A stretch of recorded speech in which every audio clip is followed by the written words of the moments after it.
The funding for this video is provided by the amazing members of our Patreon. Also contributions from viewers like you. Thank you. Y'all started from PBS Kids, what you gonna do? Fight me? Anyway, roll the video.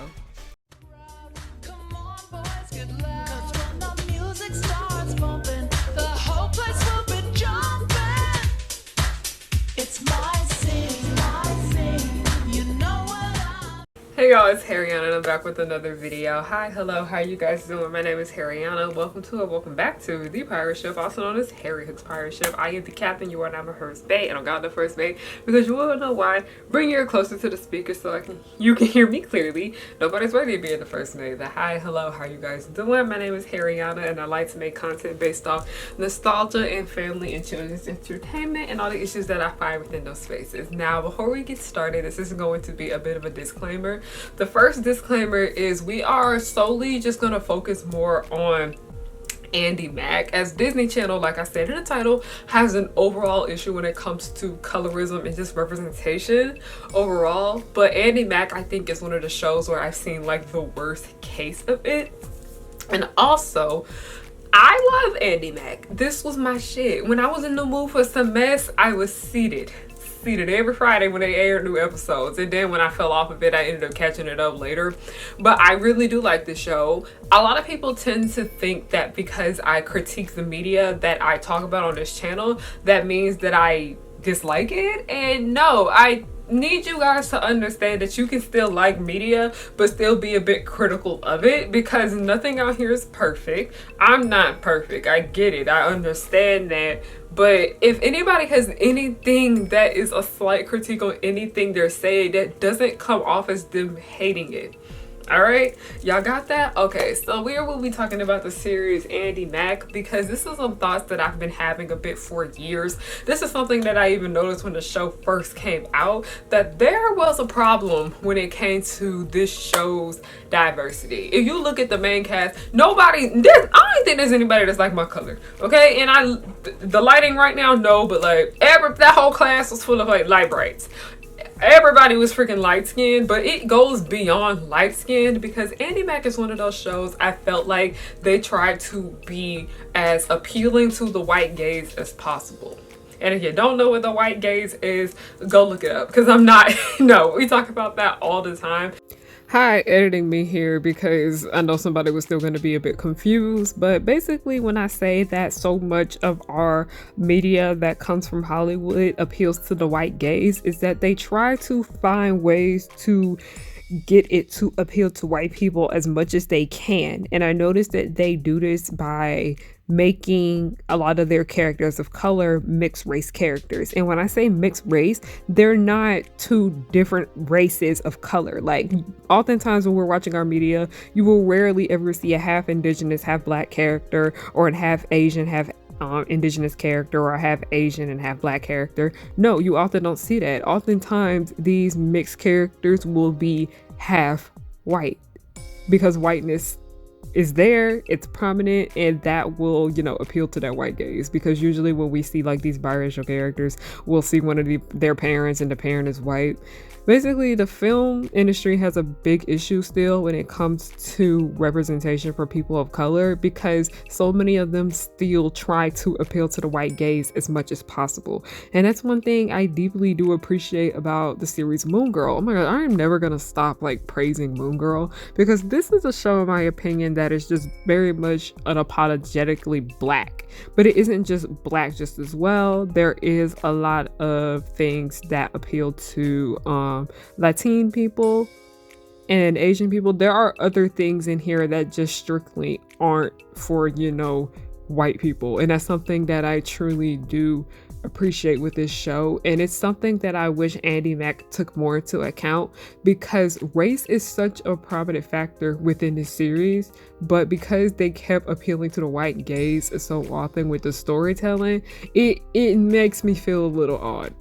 But usually the white gaze overall, it is just trying to appeal to white people as much as they can, but while still being diverse for the most part. And that is something I noticed with Andi Mack, because Andi Mack is about a show about a biracial, half Chinese, half white girl named Andy, played by Peyton Elizabeth Lee. And last time I checked, Peyton Elizabeth Lee is actually half Asian. Now, if you actually watch the series, you would know that her mother is Chinese woman. Well, okay. If you ain't never seen Andy Mack, here's the rundown. Basically, Andy was raised by her grandparents up until like she was like 13 years old, because she ended up finding out that her actual mother, the person that she believed to be her sister her entire life, was actually her mother. She had her as a teenager. It was an entire teen pregnancy debacle, but her grandparents raised her. So the series is just her basically getting to fix her relationship with her mother, which is, she is always known as like her sister, but also she gets to meet her dad, and just kind of like a lot of the things that she deals with her life. And then there also are aspects of it that have to do with Chinese heritage, which is concerning. I will get to that in a minute, but we need to get back into the debacle with Andy. Now, when we're introduced to Andy in the series, we see that her mother is Chinese and her dad is white, but you know, these are her grandparents. So we know we have her sister, which turns out to be her biological mother, who is Bex. She is half Asian, half white. That is basically the actor that plays her. Now, here's where it actually turns into a bit of an issue. Andy's father, that's where it comes into play. Now, the man that they had playing Andy's father was white. But I find it a bit concerning because we see this series as a show about a biracial Chinese girl. That's literally what we're like shown to the forefront. But if we're actually being more technical, Andy's actually not even half Chinese. She's the fourth Chinese, because her biological father, what's his name? Bowie. How did I forget that quick? Bowie's actually white. Like that's a white man. I looked it up to see. I was like, is he mixed in any kind of way? Is he just white passing? No. Now that was one major concern that a lot of people had, because we were like, y'all keep pushing this narrative of Andy being half Chinese or just Chinese in general, but she really isn't. She's really like a fourth Chinese. And I'm not saying that Andy is not allowed to learn about that part of her, because that impacted her life so much. She grew up knowing that she was half Chinese. That's literally all that she believed. And I'm not sitting here and saying that all of those Chinese New Year segments needed to be cut out, because absolutely fucking not. That is something that we do need to see more of on television, for sure. Chinese New Year is something that I think a lot of us need to learn more about. I'm not saying that that needed to be cut out at all. Absolutely fucking not. Y'all got that? But I'm saying that for this to be such an important part of Andy's story, it would have made more sense if the person that is her biological father, being Bowie, was actually like an Asian man or like a half Asian man. That is just something that I really felt like was a bit of an issue with the K-Sid's casting, because that family ended up just becoming looking extremely white. So moving forward from the issue with Andy and her family right there, but then also there is something we're gonna bring back up later, because you'll see the problem when we go through. There is a character named Buffy, played by Sophia Wiley, and for you, those of you guys who don't know, Sophia Wiley is she's not black. She is a mixed race girl. First of all, her father is half Asian, half black man, and her mother is white. Not really necessarily a problem, but then when we see that on screen that her mother is played by a mixed race actor, that isn't necessarily much of an issue. But also, like I said, we're going to continue further. Out of all of the people of color that we see within these series, we end up getting one more, and this character is named Walker. Walker is also a biracial black actor. Do you guys see the problem here? Do you guys see where these issues are lying? Now, everyone in the cast is light skinned. All of them are light brights. Let's just go ahead and throw that out of the way. But if you look at everybody that is in like the main and supporting cast of this series, there is only one of them that is a monoracial person of color, and that is the person that plays Cece, Lauren Tom. Y'all may know her if you're familiar with voice acting. She's the only monoracial character of color in this series. Do y'all not see the problem here? Do you guys see the problem here? One thing I have noticed when it comes to representation with Hollywood is that let's be honest, Andi Mack is one of the more diverse Disney Channel shows that came out within that era, because it came right after Girl Meets World, and that was a white ass show. Like, let's just be fucking for real. Girl Meets World was a white ass show with a few people of color sprinkled here and there. Like, we know why they added Zay to the show, because it was too white, and then they treated Zay like ass in the series too. Andi Mack is one of the most diverse things that came out with that time period, because we weren't really seeing much of any Asian representation here. It was in small doses, but Andi Mack was where it was most prominent. It was great to see more air quote black characters, and it turns out they were actually mixed actors. And just mixed characters in general, because last time I checked, correct me if I'm wrong, I don't ever recall seeing Buffy's father in this series. Like, I absolutely don't.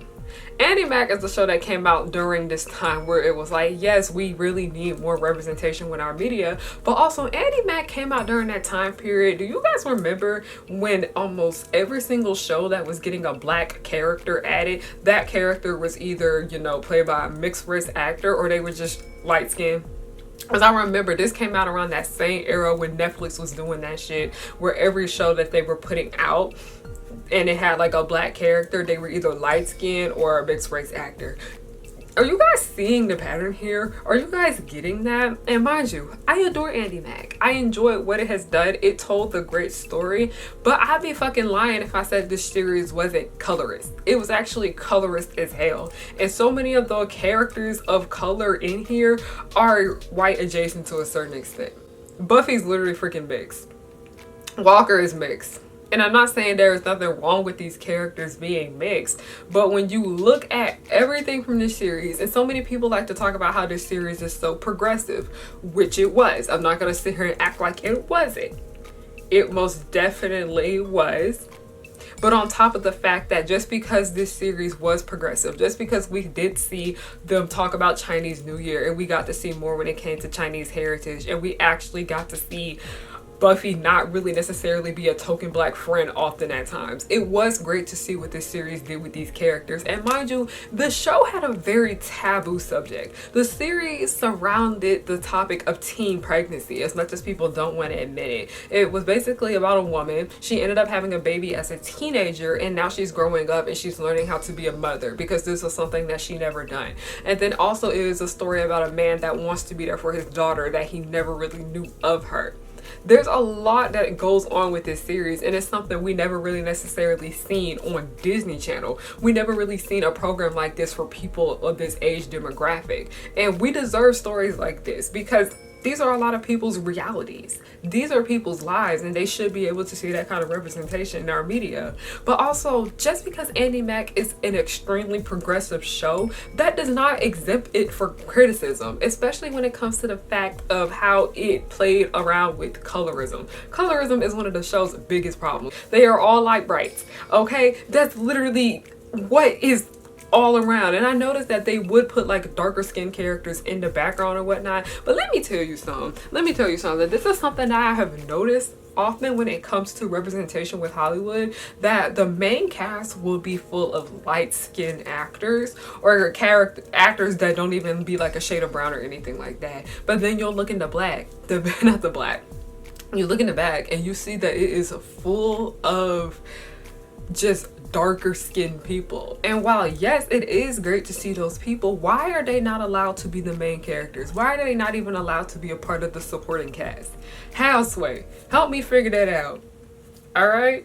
And I have seen improvements when it has come to Disney Channel in the more recent years, because mind you, Andi Mack came out at the end of the 2010s decade. There has been lots of improvements that has come along the way when it comes to just this network overall, but just because there have been improvements along the way doesn't mean that we should just act as if this thing didn't exist and that it wasn't a problem. But I am glad to say that I am happy that Disney Channel did fix that problem. I'm not necessarily sure if the casting for Andi Mack had anything to do with that, but mind you, I don't really see a lot of people bring up the issues with Andi Mack's casting, because a lot of people were talking about their frustrations when it came to Andi, because somebody was like, I'm tired of the show acting as if this show is about a biracial Chinese girl when she isn't. But it's like, it's frustrating because, like I said, Andi should continue to learn about her heritage. She should continue to learn about that part of her. But also, if you guys wanted to keep that aspect within the series, you could have casted an actor that was of Asian descent to play her biological father. It literally was just that fucking simple. There's just certain things with this series I feel like could have been avoided, because we're always gonna have issues with colorism when it comes to Disney. That's just something that I've learned. Like when I think about the situation with Walker, and then I think about the situation with Buffy and then Buffy's mother, that is just straight up regular colorism stuff that goes on with Disney. But here, when it comes to Andy's family, this was just kind of like a case of whitewashing that wasn't thought out the best. And mind you, I think the actor who played Bowie, very talented man. He did his job. He was great at what he had done, but I personally just don't feel like this role was meant for him when you sit here and think about what this show is about and what it means overall. Do I think he did an amazing job playing Bowie? Yes, of course. I give my credit when it's due. I'm not gonna sit here and act as if that man was an ass of an actor, because he wasn't. He was amazing.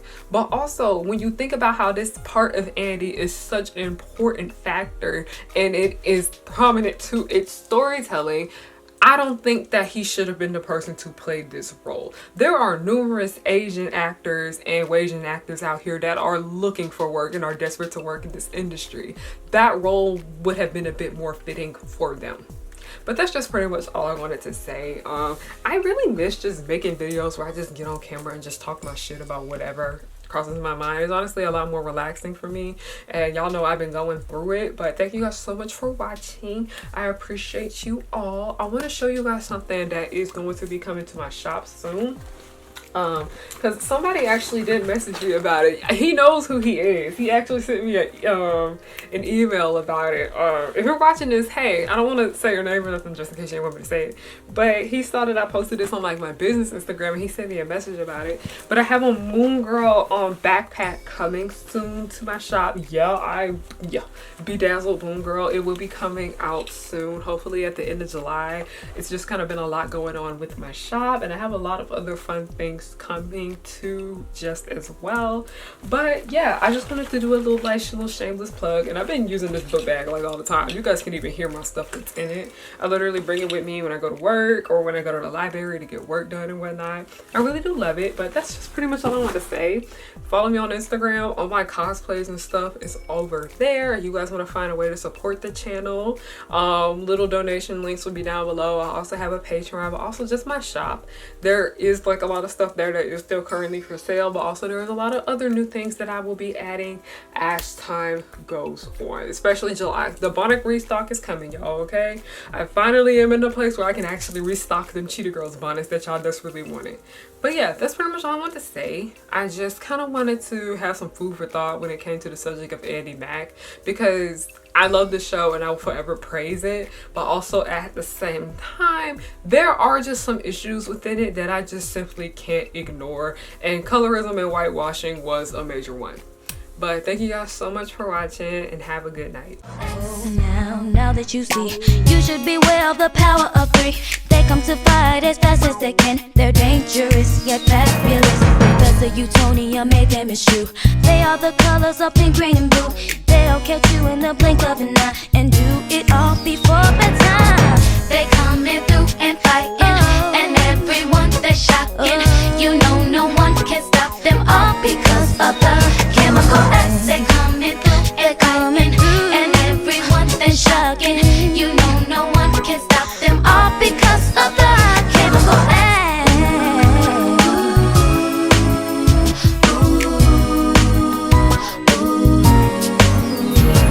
The Powerpuff Girls will just blow your mind. Buttercup fight villains 3 at a time. Bubbles will smile while kicking your butt, and Blossom will lead them out of their rut. Cherish and Powerpuff, 2 of a kind. Both wanna save the world before bedtime. From Townsville, Memphis, New York to LA, the Powerpuff Girls are just here to stay. They coming through and fighting, and everyone they're shocking. You know no one can stop them all because of the chemical